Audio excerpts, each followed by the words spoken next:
I'm Megan Hopkins, and this is your DHSS dose. So today I'm joined by Dr. Turbalizzi, who is our state epidemiologist, and we're going to talk all things COVID-19 vaccine. So to get started, can we talk a little bit about the history of vaccines and how important they are in public health? Sure, Megan, thanks for inviting for the interview. Before I start talking, I also want to mention that I'm a Missouri State epidemiologist as well. I'm a board-certified pediatrician, and I'm a practicing doctor. So when I'm talking about vaccines, vaccine safety, vaccine experiences, I speak from experience, not from books or journals. And besides, I have a background in science and scientific publications, and when I speak about scientific reports, I also have experience about those. Now regarding your question, development of vaccines and vaccinations were tremendous success of public health in the 20th century and now in the 21st century. Because of such a tremendous success, people do not remember hundreds of thousands of babies and older people dying from different diseases. People do not remember how babies were dying in the United States, tens of thousands of them, just from coughing themselves to death because the bacteria was choking them. People do not remember people dying from measles and those who survived having permanent brain damage. People don't realize that even today, like last year, according to WHO, up to 200,000 young babies died worldwide from measles. And a lot of this misery was eliminated because of the vaccines. And the younger generation do not recall this, and that's why they think that things were always the way they are today. But things were very different and much worse in the beginning of 20th century, even in the middle of 20th century.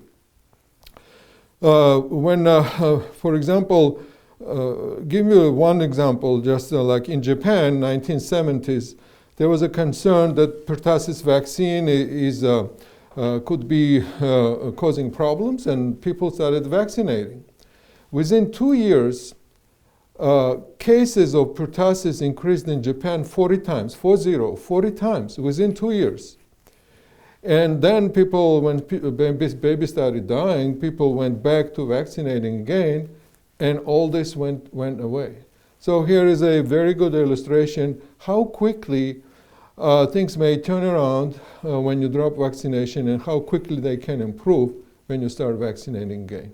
So just how do we know that the vaccine is safe? Yeah, that's a good question. It's probably a pretty long answer if I can start answering it. So let's say where to start. Okay, why people ask this question? I think it's a fair question. People think, okay, wait a minute. You're telling me that it takes you 6 months to develop flu vaccine, even though we're developing it for many, many years? And this one can be developed in a shorter time. So are you guys cutting corners there? I think that's what everybody thinks, and they're right. You have to ask this kind of question. What happened? And the answer is actually, even for myself and many physicians and scientists, it is a miracle what happened with this one. Why?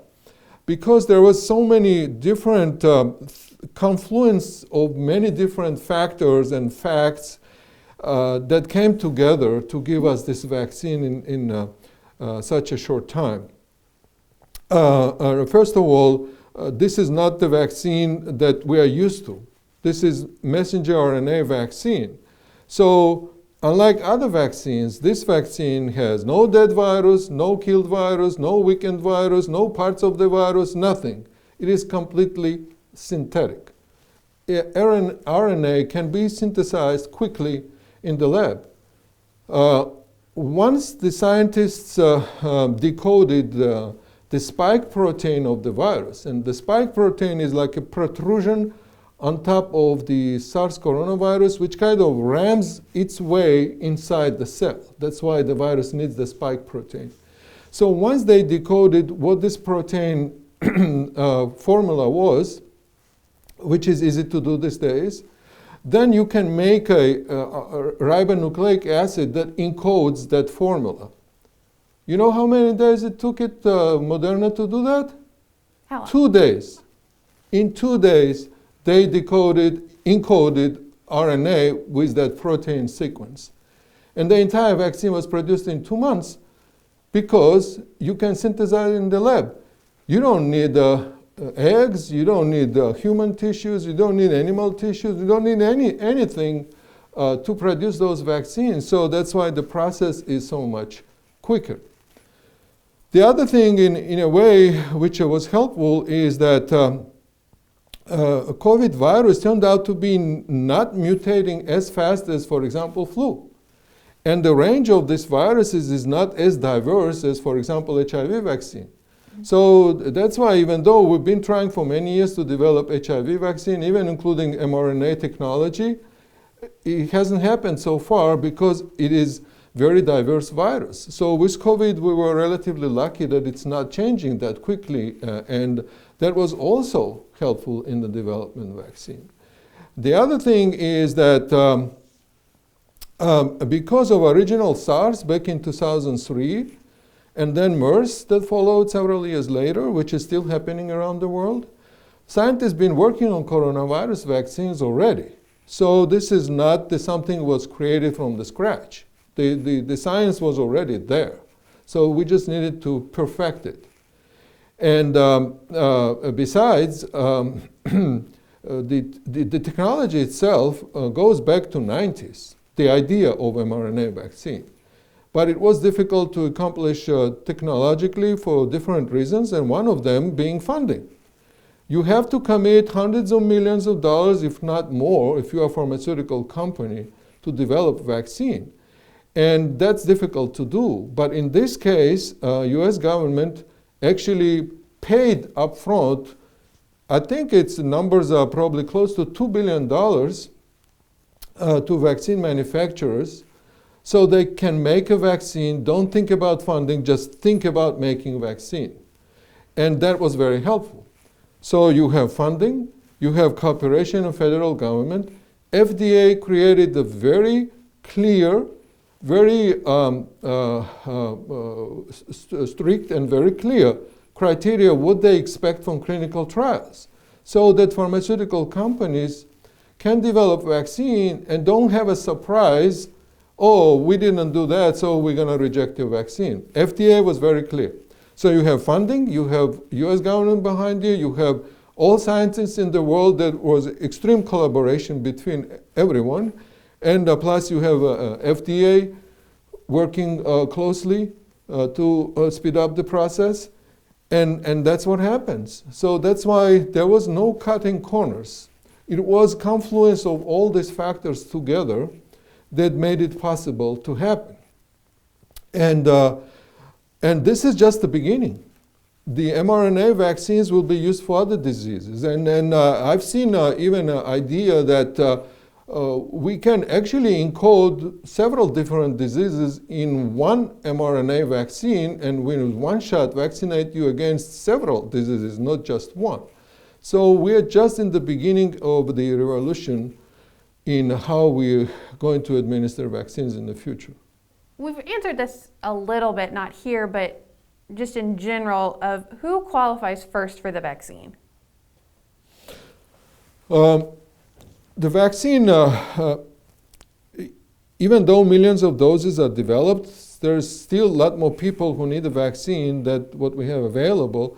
Through the end of this year, the Pfizer was promised the US government about 20 million doses. And in the next year, Pfizer production could be more than 1 billion doses. But Pfizer, they have obligation for many other countries besides the United States. Moderna is also, I think they can do like 10 million doses through the end of 2020. And then they're looking at somewhere between 500 million to 1 billion doses next year. So right now, we have to give it to people who are in most need for it. And obviously, our most vulnerable people who have the highest death rate are our senior citizens in nursing homes. So senior citizens in nursing homes are priority, as well as the healthcare workers. Obviously, if we have infected healthcare workers, they cannot provide care for other people. So it is essential to have healthcare workers vaccinated. And it's been shown over and over in many studies that the risk for healthcare workers of getting infected and dying is multiple times higher than the average person risk. So, do we have an approximate guess of when the vaccine will be available to the general public? As I just mentioned, because we don't have a solid numbers by month, how many vaccines Pfizer can commit in the United States or Moderna can produce next year.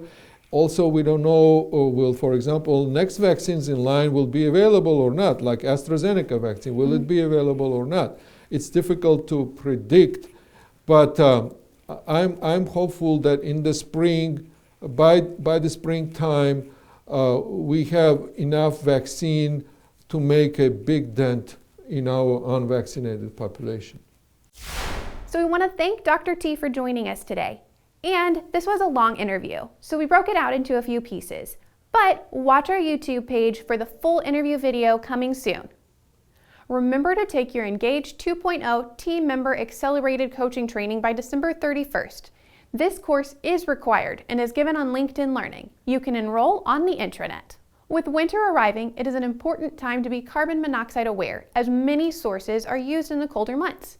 Those can include automobile engine exhaust, portable propane heaters, natural gas appliances, furnaces, water heaters, wood-burning fireplaces, and barbecue grills.